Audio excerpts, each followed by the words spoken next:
So going over our first point, the differences in defense between wrestling and jiu-jitsu. Okay, so two very different sports, two very different disciplines, but we have a lot of similarities that connect the two.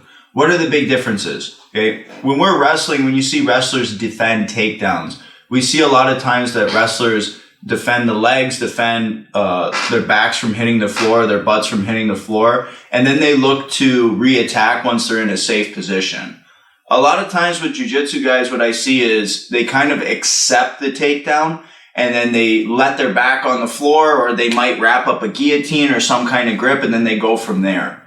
There's a big problem with this, because if we are allowing somebody to get in deep on takedowns, we're not able to actually defend, okay? So when we're going from like a sprawl position, if I'm with Alex, if I don't get his hands off my legs and I just try and go for a guillotine right here, this isn't going to be very effective, okay? Because I haven't broken his lock, I haven't gotten him extended. Whereas in wrestling, what we always see is somebody sprawls to defend, and then once they're here, they look to re-attack, whether they look to attack on a leg for a takedown or they look to come behind, okay? These are both things we can use in jiu-jitsu.